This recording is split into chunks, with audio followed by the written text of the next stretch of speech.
What is going on, Chiefs Kingdom? Welcome back to another episode of the Kingdom Says. I am your host, as always, Garrett Williams, and tonight I've just got one of my usual co-hosts with me, the lovely Arrowhead Tom. How are we doing tonight, Tom? Oh, I feel like this year has gone just as well the Chiefs season has gone. So it's been a long one, and we've got more of it left. So but I'm happy to be here with you as always. Happy to talk about this weird existence that we have. Happy to keep rolling through. So Yep, it is. That's about everything we have to be happy and thankful about this episode today. It's post Thanksgiving episode. We hope everyone had a great Thanksgiving, spent some time with the family, or just enjoyed the holidays. My Thanksgiving was pretty good, Tom. I don't know how was your Thanksgiving, Tom? it was pretty good. Well, it was pretty chill, and then Nice. the football game started. Yeah, that put a damper on Yeah. Thanksgiving for sure. Yeah. Hey, Yeah. you know what? Before we keep rolling, I know Uh-huh. this is probably going to drop tomorrow, but today, the 3rd, is our friend Randy's birthday. So I want to make Yes. sure we give Randy a shout out. Happy birthday, Randy. Yeah, shout out to Randy. Happy birthday to him. Yeah. The big Go show the our big boy some love. 4-0. Ooh. I thought he was 22. 23. You're right. The big 3-0 maybe, I think, or 2-0. I don't know. Randy's such a spring No, he chicken. can drink. He's at least old enough to drink. Okay, you're right. Yeah. So maybe. I don't know. Yeah, he's up there. He's somewhere in that range. But shout out Randy. We appreciate him. Everyone 22, 23. wish him a late happy birthday because you're listening to this one day after his birthday. But so that's we're just trying to everything to kind of avoid the topic of the Kansas City Chiefs. Anything except for that. Yeah, it's draft season. We might hear a little bit of that this episode. No, it's rough times in Chiefs Kingdom currently after the Chiefs, most viewed game ever this Thanksgiving, facing the Dallas Cowboys in Jerry World, and they laid a big old egg. Once again they. It was kind of it wasn't even like there was one thing that just happened that was wrong. It's just like a slow burn. It felt like of like just not doing things right, just letting. I mean, the defense especially just letting up big conversions, and it was just a whole game. Third down just could not get off the field. It was just a game that just felt like a really bad, just slow burn of like this is just not going to go the Chiefs' way. It seems like all these different things, and the Cowboys are not. I mean, Cowboys are a good team. Listen, they're nothing crazy. They've had a lot of flaws exposed this year, and Chiefs just really couldn't capitalize on anything of them, and kept it close, kept it very close, like the Chiefs have done for many times this year, and just could not get it done in the end. So, we're gonna talk about it. The Chiefs are in a rough spot currently, which is a spot that really we haven't seen much in the or at all really in the Patrick Mahomes era, where they're really at serious risk of missing the playoffs, and just had a really bad slide here. That's a culmination of a lot of minor issues that have come up upon the season, and it's just kind of unseen water, especially on this podcast. We've never had to talk about potentially missing the playoffs with Patrick Mahomes as our quarterback. So Tom, it's interesting times here in the kingdom, but it's not over. It's not over yet, that's for sure, huh? Well, and it's interesting times, and it's hard to keep perspective when you have experienced the level of success the Chiefs have, and are now falling off. And I pause when I say falling off because this is a 500 team who has quite a bit of football left to play. Yes, we're all watching. It's not what we're used to, but we're all watching. The standings and that type of thing. It's hard to look at this team and go, "Yeah, I think they could compete." Like we've seen in years past. It's hard to look at this team and believe that some of the mistakes are fixable in season or are going to be fixed.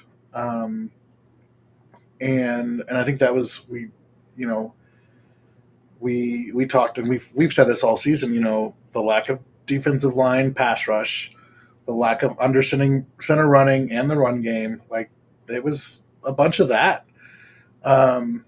And so it's like to some extent, it's like I don't. it's hard to even recap the Cowboys game because it's like, well, what went wrong? The same thing that goes wrong every time. Same Uh, story. Yeah. with the additional note that we had a lot of injuries in this game, some significant injuries. Losing both tackles really stinks when you're already down a guard. And I think that'll. I know we'll talk a little bit about the Texans, and this offensive line is going to have its work cut out for it, and that sucks, But I also here's, and I hope you'll excuse my diatribe here for a minute because there's it's perspective. When Andy Reid came to this team, we would have chained ourselves to a tree to get to 500. Yeah. Um, when I mean, gosh, and this isn't a back in my day kind of rant, but I'm just saying. On top of that, like it's not just that Andy came and made us a better team. The Chiefs, regardless of where you want to put them in the conversation of dynasties, the Chiefs just had a run of a dynasty, or at least the first part of one. I tweeted out, I think we might be entering our Aaron Rodgers era, which is a little scary for me, but maybe a bigger part of the conversation. But let's just acknowledge 3 of the past 5 Super Bowls, the Chiefs have won. When you talk about dynasties in the NFL, there's a handful. You have the early Packers, you have the San Francisco Niners in the 80s, the Cowboys in the 90s, and the Patriots in the 2000s. And now you have the Chiefs really in the 2010s, 2020s, right? Um, Regardless of where you rank those teams, historically, the Chiefs are coming off of a really good spot. And none of those last forever. Yeah. Tom Brady didn't last forever. Peyton Manning won 2 Super Bowls in his career. That's it. 2 Um, different teams. yeah, and they were pretty far apart. Yeah. And one of them, he was carried by a Hall of Fame defense. Yeah. So, I mean, when we even talk about Brady it, had 10 years between Super Bowls at one point. yeah. So when we talk about it, it is perspective, right? Um, I think the other conversation I've seen this, and we were talking about this pre-show, is when you look at the future of this team. This is probably Travis Kelce's last year. Andy Reid's not getting any younger. Steve Spagnuolo's not getting any younger. Dave Tobe isn't getting any younger. Um, and at the same time, you look at the historical context, and you don't want to. This is not me saying we should fire Andy Reid, and anybody who has a take should probably be kicked in the shins, respectfully. He has earned at least one bad season here, Yeah. and this is not. Some of this is that, but I think organizationally, some of those conversations are: do you lean into the transition? Is it time for that transition? We talk about, and Garrett, I'm springing this on you because I want your thoughts. We talk about it from a player's perspective of it's better to be early than late when it comes to time to move on. We use the example of Joe Tooney. We talk about how the Patriots do that.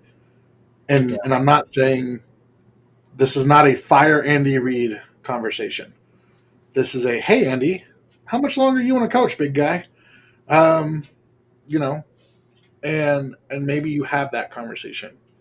Um, One of the things that we've talked about is the failure for this offense to adjust, and so maybe that's premature for me to bring up, but I kind of wanted to get your thoughts on: does this team need that reset in this offseason?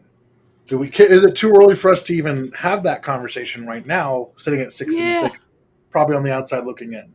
It's maybe a little early. I think, obviously Chiefs Kingdom has been in a little bit of doom and gloom territory the past few weeks with how the season's been going, and just underlying things that have, constant things that have not really changed in the past couple years. We reference the fact that the past 3 years the offense has been really bad, and happens to be when Matt Nagy has returned as offensive coordinator. But I think there's also a lot of other issues that have gone into the offense being really bad for the past 3 years, and a lot of that is coaching, I feel like. And a lot of the issues that the Chiefs are facing right now happens to be coaching, I think. And it's just tough because like no, we're not firing Andy Reid. I don't think. Like, I think that's asinine that people actually take that as a take. When 2 years ago, not only 2 years ago, we were winning a Super Bowl, right? Like Yeah. 2 years ago, we won back-to-back Super Bowls. We were in the Super Bowl last year. Like, at the bare minimum, Andy is getting another year or two, like no matter what, if he wants to, right? Like Yeah. he's getting all the leeway in the world because like we were just there. Like it's not like it's been a prolonged time. Like I think about conversations around like Mike Tomlin and some guys like that, where it's like the perpetual mediocrity of this team has not really made any progress. Where like the Chiefs, yeah, it's we were very high and now we're kind of down in the mid range, but it's not like it's the end of the world, I think. And it's not like these Mhm. guys are so far removed from knowing what a good football team is supposed to be and knowing how to compose guys and use them in a way that is beneficial to the team and is really productive for how to run the offense and the defense and just everything. It's just it's tough this year because it's like the same things that have been kind of working for the Chiefs necessarily just aren't really working anymore, right? Like Andy Reid's offenses have been working for a long time, and then now they're really not working. Spags' defense is kind of not really doing that great right now, as he's been, historically we've had pretty good defenses, especially the past couple Super Bowl runs. Like that's been a big, especially like in Super Bowl 57, like or 58, I should say, when we played the Niners, like defense was a big reason that we were even in that Mhm. game. And then only 2 years later, and they're a pretty big detriment to the team. And it's not like it's a lot of personnel differences going on, really. There's a lot of the same guys on that front. There's a lot of personnel changes or similarities, I should say, on the offense. So it's Mhm. when you look at that, it's like it's what else is there besides the coaching, right? Like it's the same Yeah. players, same thing. It's just it's the coaching. So it is Yeah. early to kind of look at the future of what this team is, but I think there's also a lot of valid conversation of like, you know, moving forward there has to be something different, right? Like something has to change. You can't just keep on doing the same thing, whether it's, and we've advocated on this podcast for years, like you got to get some fresh voice into the offensive room for play calling. Matt Nagy, not to say once again that this is any way all his fault, but it just feels like you're just getting an extension of Andy Reid instead of really challenging Andy Reid and Mhm. having the offense kind of develop more. We're really running a similar offense to what Andy's always been running, and when the league and the defense kind of adjust to that and everyone knows what you're getting when you run into an Andy Reid offense, it's not good anymore. You need Yeah. to adapt and you need to change. So I do think adding a fresh voice somehow in some capacity this offseason would be good. And Mhm. that could even maybe be applied to the defensive side of the ball as well, with Spags and how they've been operating over there. I know a couple years ago we added some new coaches like Joe Cullen and a couple of guys that we were really fired up about. And now it just seems like we're once again kind of stagnant in that department. So ultimately, I mean, it's a big conversation. It's one that we're unfortunately probably going to have a lot this Mhm. remaining part of this season, especially if the Chiefs don't win out, because that's the situation that the Chiefs are in. If they don't win out, they're not making the playoffs. Period. Like that's pretty much guaranteed. You really cannot afford to lose another game with how the AFC and everyone else's records are. Can't really, and losing every tiebreaker, it seems like, to AFC teams as well doesn't help. So you really can't lose anything more. So this is going to be something that we're very keyed in on for the rest of the year is coaching development, coaching staff changes, how you can just do something different that's fresh and just Mhm. you need to do something different, Tom. Right? Like you need to do Yeah. something different that's moving the team forward. And it feels like we're kind of been riding the success of the past couple years teams, and now it's Yeah. it's like it's the oldest saying, like it's hard to wake up and get punched in the face when you're sleeping in silk sheets. Whatever boxer Mhm. or fighter said that. It's like it's real. Like it's these guys are.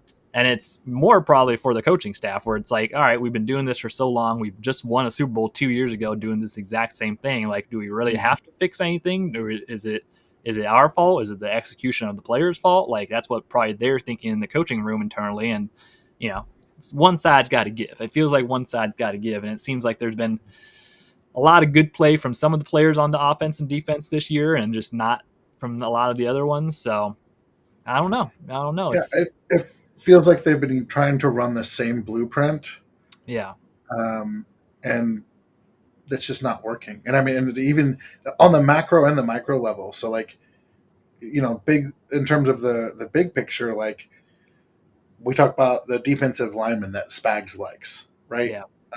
The certain types and all that stuff. And then to their credit, they've moved away from that a little bit.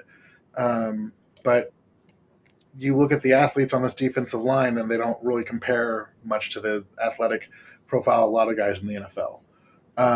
You look at, again, some of the things. Andy Reid, another great example on the offensive side. What in the world is I don't know if Terrell Owens just did some real deep psychological trauma to Andy, but why can't we have a big bodied guy? Yeah. Why can't we have an AJ Brown type in this offense, and use him that way? Instead of just getting the same 5'9" speedy receiver every Yeah, time, and please speak anyone it. who And can again, run a 4.3. I understand Rasheed is uh, a A little bit. bigger receiver, Yeah. and he's a stud. Don't get me wrong, but they're using him as a power slot and not as a out wide man beater, which this team desperately needs somebody who they can go win those 50-50 balls downfield. And I also there's that conversation too of the personnel, and I think we criticized it maybe not enough last or at the end of last year with, coming into last year with the plan of Kingsley Suamataia, who I thought would be a left tackle, and they apparently didn't view him that way. He's worked out really well at guard, but what was the plan at left tackle last year to start like there Yeah. are some personnel things where maybe Brett Veach needs to go back and his staff needs to go and look at, you know, um, some of the voices that they've lost and some of the things because they've had some really talented people and that happens when you have a good organization. Your talent gets poached and it's hard to keep that that same level up there. And you mentioned like what if they lose out, right? Or they don't they don't win out. I'm sorry, I don't think they'll lose out. You What never does that know. mean for this team? Yeah. And how do you have those conversations? My fear when I bring up the it's better to be early than late, kind of pieces. Andy has historically been very loyal to his coaches and to his coordinators. Very. And at the end of his time in Philadelphia, that was part of the main criticisms. But, there's always the silver lining if for some reason, like, the Chiefs don't make the playoffs, it does put them in better draft position. And maybe they can go get somebody like Texas, David Maybe they Bailey could. out of, go get him to play defensive end. He's a great pass Yeah. rusher. I think he's, um, Shoehorn in the draft yeah, talking already for changing, Tom. Yeah. changing the prototype a little bit, but he's got the Yeah. juice. You Yeah. want a pass rusher? There he is. There's a couple of those guys There in he this is. class. Yeah, So that would be the one benefit if the Chiefs did not have a good end to the season. We'd have a higher draft position. I will say one point you mentioned there, and I think it's a really interesting point I just kind of thought about right now. You mentioned the front office, and I think the front office is definitely still a huge part of the blame. And we talk about, I know Brett Veach has been the subject of a lot of criticism this year for some of the moves he's made and some of the lack of moves he's made in some of the other categories. Um, but you mentioned how the front office has actually been the one that's been poached more in this dynasty era. We've had a lot of executives leave for the Bears and the Panthers, and there's been all these different Grant Titans, Tillis and all the like Ryan Poles, like so many front office members have left. And it's funny because a lot of the time when you talk about these really successful teams and these dynasties and stuff like that, and it happened with the Patriots a lot, like all their assistant coaches would end up going and getting hired at different places. And then usually it would end up that they would not work out at those places and then end up going back to New England. But it's really interesting that the Chiefs have really not had to deal with losing guys on the coaching staff. Like if you really look at it, like Eric Bieniemy for ever never wasn't able to get a head coaching job, right? And then we always talked about the criticism of how the coaching process works with teams late in the playoffs and yada yada yada. But we haven't really like gotten poached on any major contributor. I mean, Mike Kafka is probably the biggest one that's been hired elsewhere, and that's almost maybe some of the detriment to what the Chiefs have dealt with. We talk about not having a lot of freshness in the coaching staff. It's because nobody else gets hired anywhere, so we just end up hiring internally and keep on promoting guys from within and stuff like that. And it just seems like if the Chiefs would have had a couple other hires in some of these categories, maybe they end up adding new guys that contribute more to the coaching staff. So that's just an interesting point I just kind of thought about as you were laying some of that out, because the front office has been poached tremendously, and the coaching staff really hasn't been. So that's kind of different from what you might see from some high level teams like us. But maybe it's also a product of the Andy Reid system of being like, hey, these guys are kind of live and die by Andy Reid, and how much success are they? I mean, Matt Nagy tried, right? The Bears hired him, and he did not really have too good of a run with them, and he ended up coming back. There haven't really been any other Chiefs assistants who have done that to that extent really so far in the Reid era, I think. But still, it's just an interesting thing to consider when you talk about adding freshness to the team. And the front office has had a lot of turnover, which is not good for having to add players and develop guys and scout these guys that are maybe better contributors to what they can, especially going forward and like advancing the scheme, right? Getting different body types in, getting guys that are maybe not the mold that the Chiefs have always gone in certain positions. That could be maybe beneficial, and haven't seen it, really. Just haven't seen it. And I think Brett Veach has gotten a lot of criticism for some things, but it's not, some of it's just, I think some of the criticism is pretty fair. But he's also tried to upgrade at some positions, right? He tried to upgrade at Breece Hall. He tried to, I forget what pass rusher. I mean, he tried to trade for Boyd Mafe, right? Boyd Mafe, yeah. Yeah. So that's another. And it sounds like that one was one where the rug got pulled out from underneath him. So I get that to an extent. So it's not like it's for a lack of effort, but also we have to remember, like, Brett Veach is kind of just, he's been with Andy Reid for a long part of his career. He's kind of just an extension of Andy Reid, right? That's another guy who's not really challenging the views of Andy and just kind of going with the flow of what's always kind of worked. And I don't know how many more speedy receivers we can add that can't get open by themselves before we realize, like, hey, maybe we should just get a different body type in there, or on the edge rusher category. Like, maybe we get a guy that can bend. Maybe that's a crazy idea. Maybe it's a crazy idea. Maybe we get a guy that can actually bend, Tom. I don't know. That's a pretty far out there idea. I don't know if we can do all that, man. Yeah. It's a big ask, don't you think? Like, yeah, we tried. Josh Uche came in, and Spag said nope, and then he ended up going to Philadelphia and looked pretty decent for a couple weeks there. So yeah, I don't know.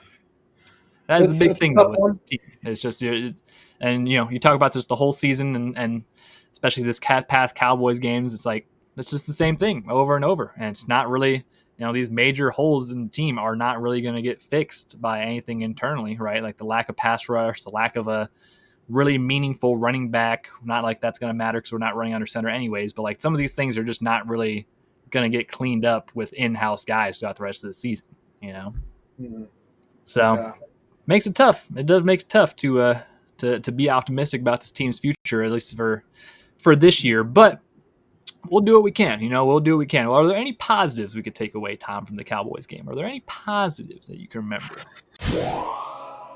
Missouri, your moment is finally here, because DraftKings Sportsbook, America's top-rated sportsbook app, is now live in your state. Now you can make every game more exciting with same-game parlays, money lines, props, and even more. All from your phone, all safe, all secure, and easy to use. Now, Missouri fans know game day. The tailgating, the noise, the passion. Now, with DraftKings Sportsbook, you can bring that same energy to every game, every touchdown, and every win. And right now, new Missouri customers can bet just $5 and get $300 in bonus bets instantly. No waiting, no nonsense, just pure action powered by America's top-rated sportsbook app. And this weekend only for Missouri residents, DraftKings is running a special promo on the Chiefs game. If they gain just 1 yard on their Sunday Night Football game, you can win up to $100.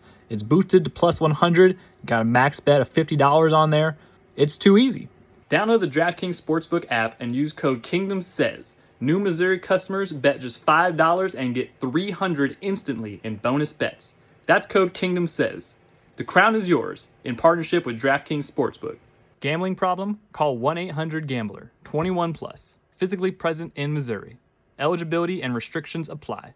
Terms at DraftKings.com/sportsbook. Bonus bets expire 7 days after issuance. For additional terms and responsible gaming resources, see sportsbook.draftkings.com/promos. But boy, I couldn't tell you one positive. I'm Rasheed looking at Rice is the one that stands out. yeah, Rasheed's a dog. That is Him, true. well, and the connection with him and Pat is growing. And I think when you talk about with this team, when Travis hangs it up, I think Rasheed is going to be the guy. Yeah, he needs to be the Um, guy. yeah, and I think I tweeted a little bit about Hollywood. We talked about that, or not Hollywood. I'm sorry, Xavier. I'm kind of giving him a mulligan this year just because of that injury, and I think it is affecting his play.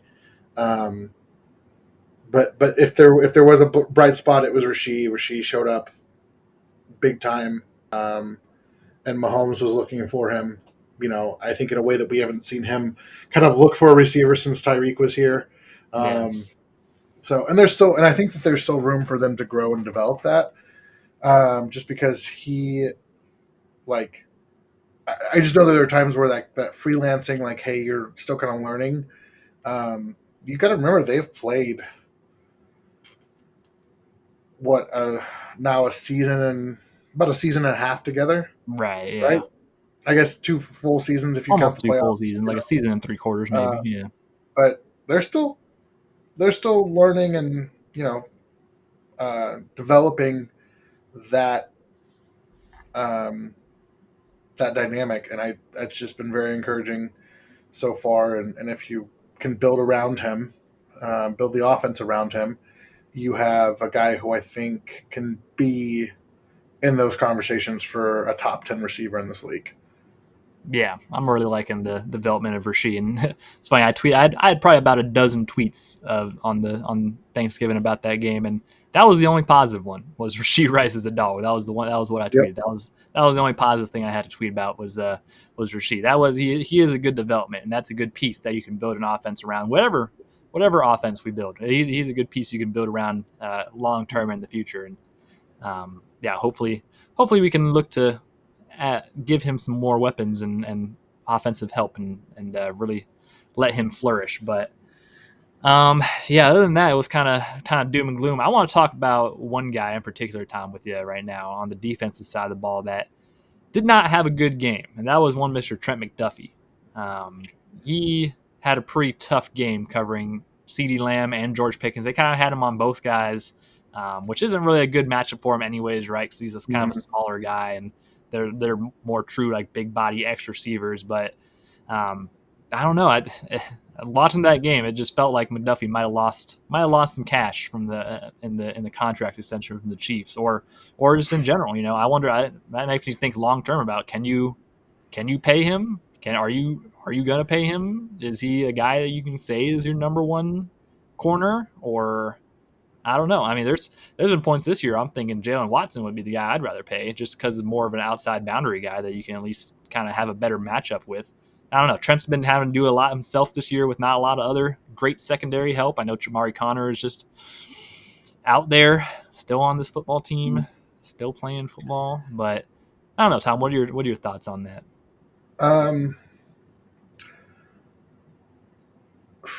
so I was not as frustrated with McDuffie as I was with the situations he was being put in. Fair. Like you said, the matchup is tough. The matchup is tough regardless, whether it's Pickens um, or CD. Lamb. Yeah. Um, they also were just beating them on these quick slants and some other stuff. But I think there's a couple of elements with that. One, officiating is like we talk about this all the time. We don't, Really bad. the Chiefs lost, right? The officiating is bad, but the Chiefs lost. We're not blaming it on them. But again, it impacts the game Some of those when you're DPI getting calls. called Boy, for those DPIs constantly, and they constantly. they were constant. And here's the thing, um, even when like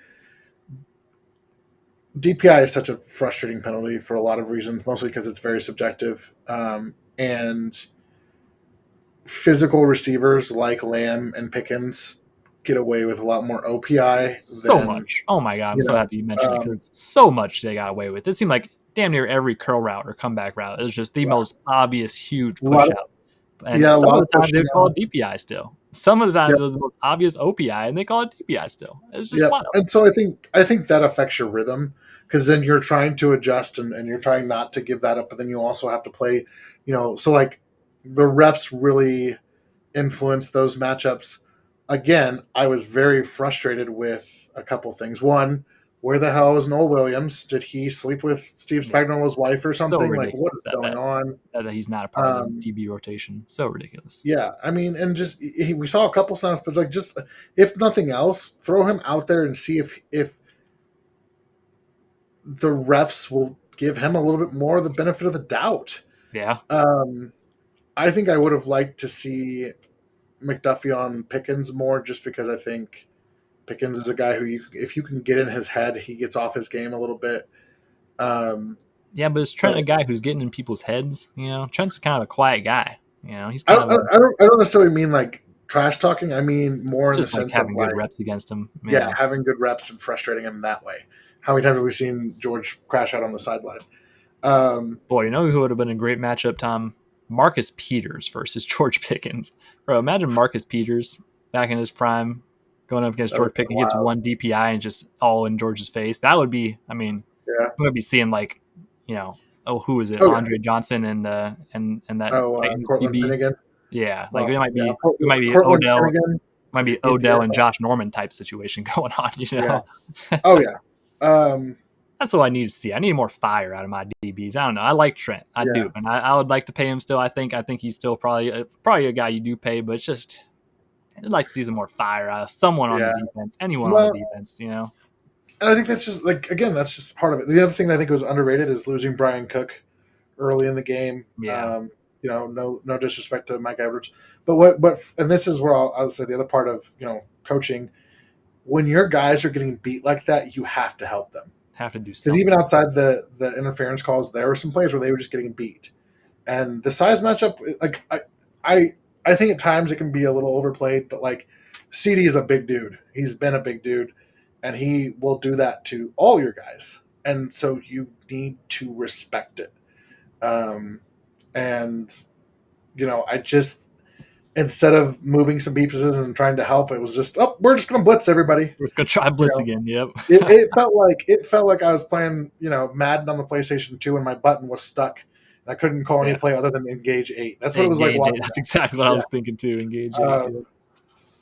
And so I was, from that standpoint, I was frustrated, but I also, again, in the moment, I was very frustrated, but in hindsight, I understand why Spagnuolo does that, because his front four can't win without. But when you're like, except for Chris Jones, George play. We've talked about this. George plays good cleanup. He could, but even then, I was disappointed in him because he had match up against the backup left tackle and couldn't get anything. Doesn't matter. Yeah. Um, George has been quiet for too long. Yeah. This team needs to restock a defensive line. Omar Norman Lott hopefully comes back. He had some flashes of stuff, Healthy. but yeah. I thought Gelati had some tape, but like, again, when we talked about him when he drafted, and the more I watch him, I'm going, I love the player's attitude and his profile, but I just wonder how much these physical limitations are going to come back to bite And him. he's a project. It's like not. Yeah. Yeah. It's just So too much of a it's not. project for him. Yeah. Yeah, I mean, if I was gonna like, if we wanted to do a project at like defensive end, like somebody like Joshua Josephs out of Tennessee in this upcoming class would be, or even Zion Young from Missouri. But, in this, I think you take David Bailey in the first, and then you can look at other positions. We mentioned, like Brian Edwards or Brian Cook getting hurt. I really love Dylan Thieneman out of Oregon. Like him on day 2 would make me very happy. He's an I edge know it's rusher not the biggest need, or a but you talked safety. about having that attitude. He's a safety, Oh, okay. and he does it all. Like, and Speaking he of hits safeties hard. that do it all but are absent, what happened to Jaden Hicks too? We don't see Jaden Hicks ever either. Yeah, I mean, again, that's why I was like, oh, we're going to see more Jaden Hicks, and we didn't. We No, saw it was Mike Mike Edwards. Edwards, which again is just Old a Mike weird, Edwards. kind of a weird decision.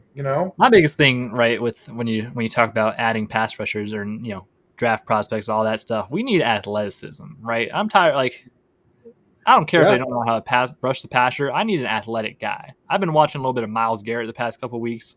Boy, oh my that's the god, guy that just absolutely just teleports on the screen. I mean, he's lined up here and then just ball snapped, he's teleported to the quarterback. Like it's so freaky fast. And I mean, obviously, I'm not expecting us to ever get anywhere close to a Miles Garrett type prospect, but like you need someone who has some kind Mm-hmm. of good athleticism. Yeah, he might not know Yeah. how to do a swim move or you know throw a guy's hands down or something, but we need an athlete, right? And Yeah. George is okay, but he's not like a crazy. I mean, I guess it depends on what you call an athlete, right? Like George could probably go and bench press a bunch of stuff and do some stuff like that. But like we need someone who's quick, who's fast, who can bend, which is just none of the aspects of a pass rusher that Spags ever employs. So that's we're never gonna see it, Brian.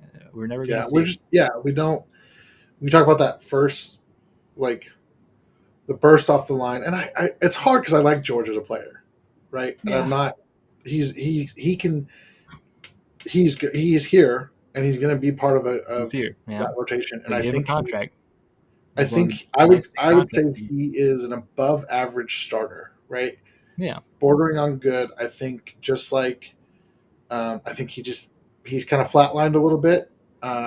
He had a heck of a playoff, you know, that type of thing. Like I just he's not winning, and that's been a big criticism. You know, he's got to win those 1-on-1s. You got to win against a backup left tackle. You got to get some pressure. That's why we took David Bailey in the first round of this mock draft. But like, I think you just have to, like you said, you have to have some more athleticism. You have to have some speed. You have to have um, the ability to create or to be creative with pass rush moves, right? And I think George has got a couple of tricks in his bag, and he's very dependent on those. You know, and yeah, I mean athleticism across the board, even on offense. Gosh, what I would give to have like a Jadarian Price from Notre Dame as a running back on this team would be great. But yeah. No, running back having a nice running back. I miss the days of having a good running back. I mean, I like passing the ball just as much as everybody else, but man, it was fun to have good running backs back in the Jamal yeah, days, or even Spencer Ware. I'd take Spencer Ware right now, or oh, Damian Williams. Like I would take any of those yeah, guys right now. That'd be so yeah, fun. it's Charkandrick West. Yeah, I Charkand. will Yeah, say like we don't realize how good we had it. another name I would just throw out there. Maybe in the what are we in the fourth round? Jason Barham out of Michigan, who actually just got in trouble for headbutting a referee this last weekend. But he's a guy who played off ball. He kind of is a Josh Uche type. Played off ball. Michigan's letting him rush the passion more. A Okay. little bit undersized, but whew, man, he's got some juice. So I would definitely grab him in like We the need fourth some round. juice. I tell you, whoever we So draft, we need some juice, Tom. We need yeah, juice because we're freshly squeezed. We're all out. We ain't got yeah. nothing. We got Call nothing. us Orange Cassidy. Yeah, yeah, exactly. That's right.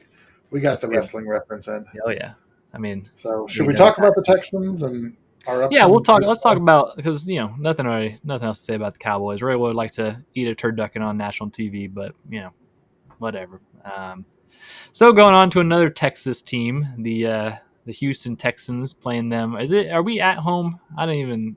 We are at Okay. home. It's a Sunday night Well, game. we have Arrowhead some hope Stadium. because the Chiefs on the road this year have been god awful, and sometimes we actually win at home. So that's at Yeah. least that's at least a saving grace. We usually like 4 times out of 6 or something win at home or something. I don't know how, but Mhm. we We're don't yeah, win we're at doing home. pretty good. Yeah. I'll be at the game, so if you're Ooh, planning to yeah. go and need some tailgating company, give me a holler. Yeah, Um, we had all planned to go to this game, but life happens. Life gets in the way. I just it's like, moved. yeah. Well, Yeah. I think all of us. This year has been. I mean, to pull back the curtain, not to share anything too personal, but I think this year, like I said, this year has gone about as well as the Chiefs season has gone. Not Yeah. all terrible, but not all good, and we're just kind of like in the middle, going, "What do we do with our hands?" Yeah. So Yeah. yeah, No, that's gonna be a we'll fun make it game to go happen. to. I bet though. I bet you're gonna have a good time. But it's about to be cold out there. I tell you, it's about to be It is cold. going to be cold, 32 Sunday night degrees, football. See, that was one thing I was worried about. I windy, was like, man, I'm gonna have to rainy. bring long johns and 4 Yeah, coats, and yeah, I would need to bundle up. So I'm happy in that aspect. I'm not gonna be there, but man, it would be still miss Arrowhead. Arrowhead's always a fun environment, and I know they're gonna bring it still. Arrowhead's still gonna bring it, especially in a game where we have to win. Like we're gonna like the crowd's gonna have to contribute a good amount and propel us into victory. But let's talk about this Texans game. Obviously, the biggest piece of news going into this Texans game, our offensive line is brutal. They're in tatters. They're Josh Simmons exited the Cowboys game with a fractured wrist. If you didn't see the clip, Kareem Hunt he chip blocks his wrist into half. Basically, that's what happened. Which is another. I know Mitch Schwartz talked about why offensive tackles, another just add to the list of reasons why offensive tackles don't like running backs chip help, and this is one of them. Yeah, Kareem unfortunately just chip blocks his arm in half, so he's on IR for probably the rest of the season. They had successful wrist surgery. There's like a fracture in his wrist, something else. Hopefully, it depends on if there's ligament damage or not, how much or how long of a timetable that is. But he's at least on IR, at least gone for the next 4 games, and probably for more than that. And then on the other side of the offensive line, Jawan Taylor also out with a what happened to Jawan? Ankle injury or something? I forget what it. Tricep. Tricep, yeah, out with a tricep Yeah. injury, and also a knee. It says he was on injury report with a knee this week. So that's 2 pieces, 2 tackles that are missing. Also, Trey Smith still DNP with his ankle injury. Seems like it's more than likely that he's not going to be able to go either, Tom. So we're looking at an offensive line that consists of Wanye Morris, Kingsley Suamataia, Creed Humphrey, Mike Caliendo, and Jalen Moore. In that order, too, by the way. In that order, you might be thinking at home, oh, well, Jalen Moore played a lot of left tackle in Josh Simmons' absence. And, Wanye Morris, when we saw him a little bit last year at right tackle, he looked pretty good. So, it's only logical that they would say, yep, we're going to switch that, actually. We're going to have Wanye Morris protecting Patrick Mahomes' blind side, which we saw how that went for the first, 6 weeks of last year, or from weeks 3 to 12 or something like that. It was horrible. Mm-hmm. And then we got Jalen Moore on the right side. So yeah, it's going to be a great pass. And by the way, they have Daniil Hunter and Will Anderson Jr. on the Texans, 2 of the best pass rushers in the league. Yep. Probably you could say the best pass rushing duo in the league. They also had a lot of other really good guys within defensive tackle position. Their defense in general is just crazy. But especially their defensive line is really strong, and our offensive line is really not strong. Tom, what do you think about it? Shit. Yep. That's what I think. Yep. I think we're cooked.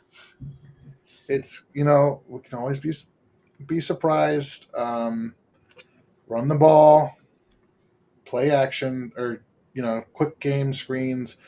And, to some extent, they're probably going to be looking for that. So I'd say don't be surprised if we come out early, kind of roll the pocket a little bit and take a deep shot. I think that would be worth doing at some point early on. But, assuming they can connect, it's been a struggle with Mahomes and some of the deep shots. He's not terrible, but not as good as we've seen him in the past. So it's going to be hard if we get into that habit where we're sped up. It's going to be a long night. It's going to be a long game. Yeah, that's what I'm thinking too. I'm thinking it's going to be a long night on Sunday Night Football, watching Mahomes just run for his life as the offensive line just collapses all around him. That's I don't even think that's like a maybe. I think that's pretty inevitable. That's likely going to happen, unless Barnes is surprised. You never know. Maybe Wanye Morris just got 2 new knees magically overnight, and he's really good again. But I'm not holding out hope for it. Other than that, they're the Texans defense. They got a lot of good corners. They got a lot of good safeties. They got guys like Derek Stingley Jr. over there, Jalen Petrie, Kamari Lassiter, Kalen Bullock from USC. He's a dog. He had a pick and a fumble, I think, or something in their last game with the Texans. So their defense last game was tearing people up. So it's gonna be interesting on that side of the ball, and that's obviously not even the side of the ball I'm worried about most, Tom. The problem is more so been the defense this year, and CJ Stroud, he's a good quarterback, like he is. He's not have maybe the he had a really good rookie year. The second year was kind of and this year he's been up and down with return to injury and stuff like that, but really talented quarterback still, and they have a good amount of pieces over there on the offensive side of the ball. Obviously, Nico Collins, They got a couple good running backs. They got a couple really talented young wide receivers over there, Jalen Noel and Jaden Higgins. We were both really big fans of them coming out of the draft. Texans took both of them. So what do you think this defensive? What do you think the Chiefs' defense kind of looks like versus this Texans? I haven't looked at what their offensive line looks like. It doesn't really matter. That's Probably they could have that is the a big bunch of hiccup third with stringers in there, and we're the not getting pass rush pressure on them still. But yeah, but that's what it's going to come down to. And yep, again, maybe the arrowhead makes a difference. The Stroud has got some rookie pass catchers and some younger guys, and then they did him dirty with his offensive line. They traded away um, Tunzel, right?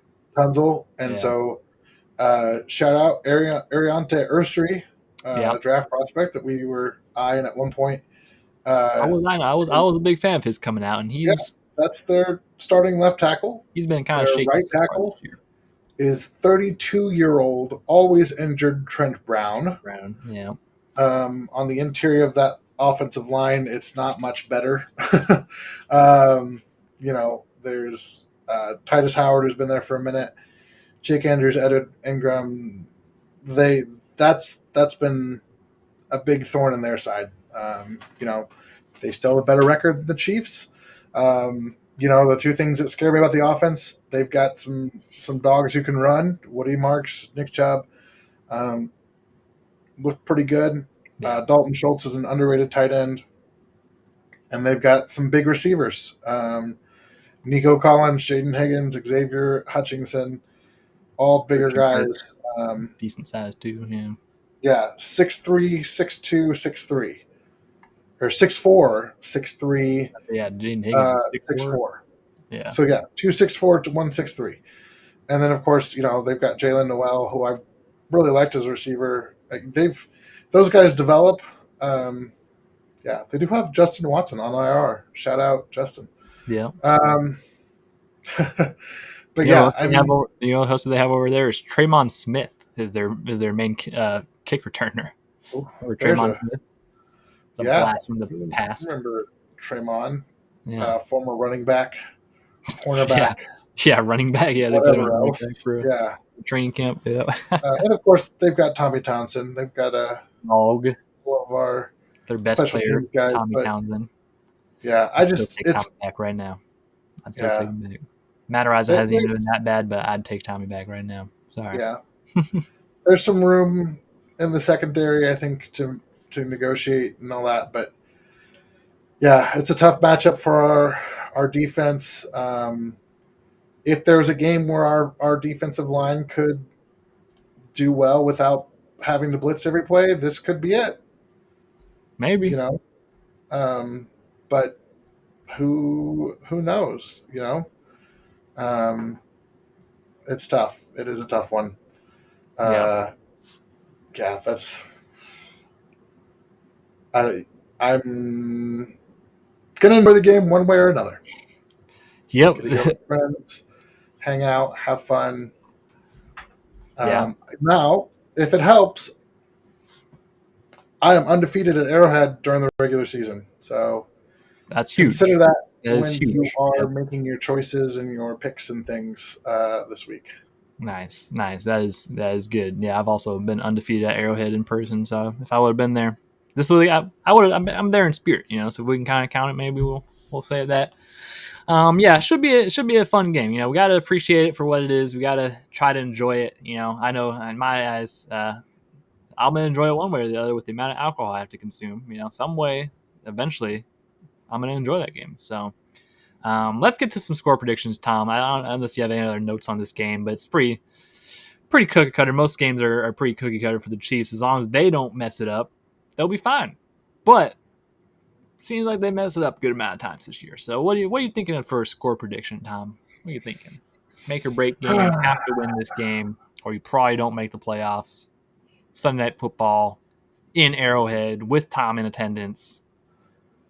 Yeah, I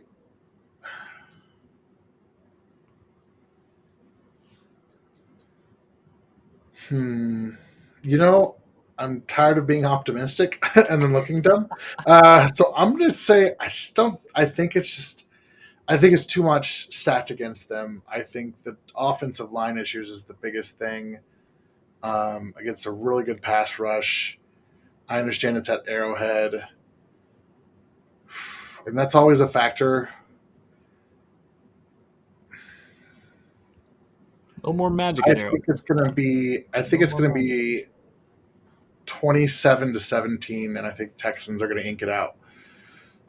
I think it'll feel a little bit closer than that score, but I think, um, yeah, I think it'll go not in the Chiefs' direction this week, and then they can Yep. focus on those draft capital and again Yeah.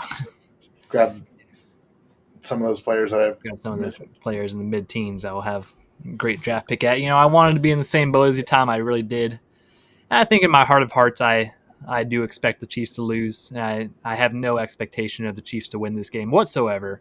Um, yeah, they just just past couple of games, it's just like going in, you're just expecting disaster, and you're seeing it happen. And it's just it's like a train crash or a bad car crash. Like it's so bad, you can't look away. You just wanna look at it. I don't know.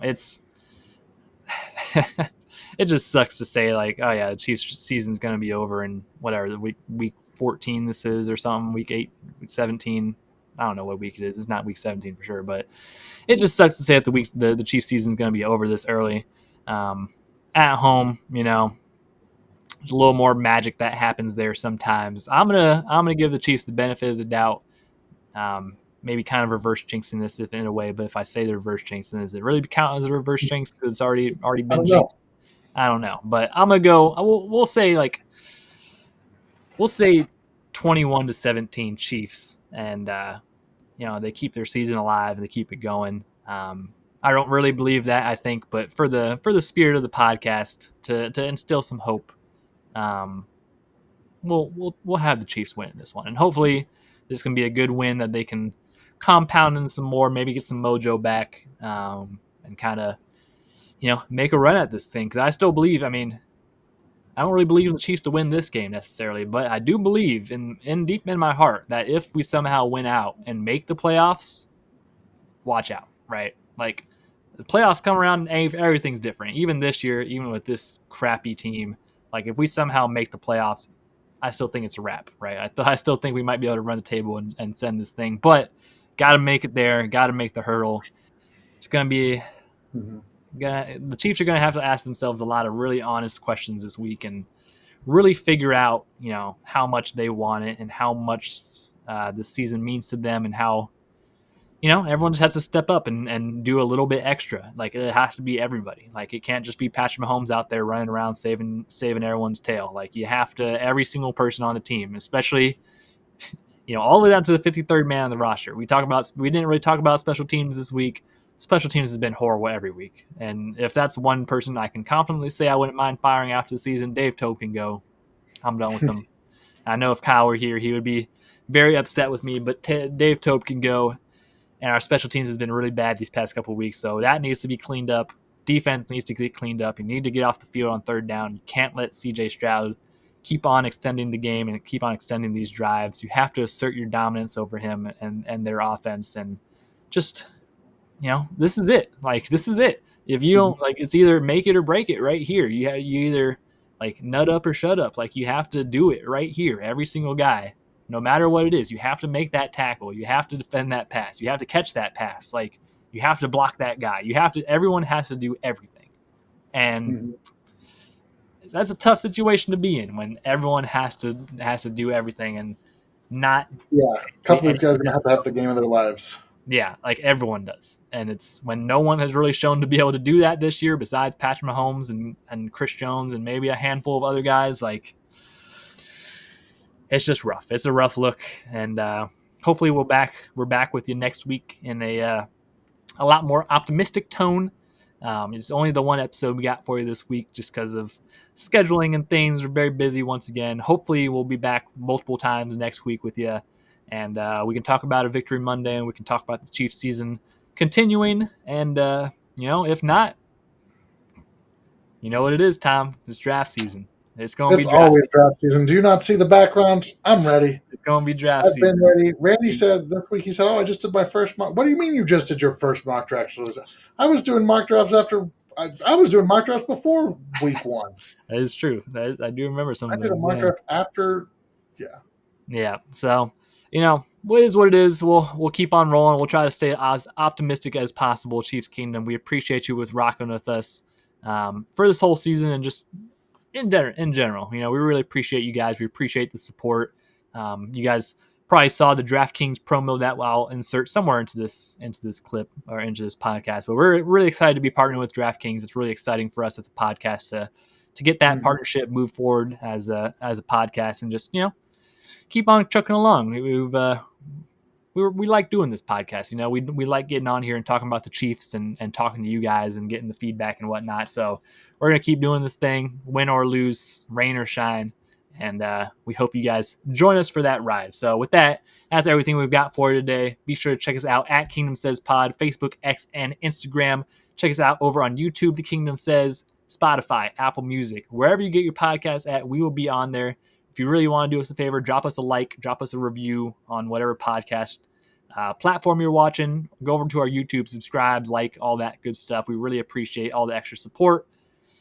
And yeah, stay safe, stay healthy, Chiefs Kingdom. We appreciate you. And we will see you guys on the next episode of The Kingdom Says.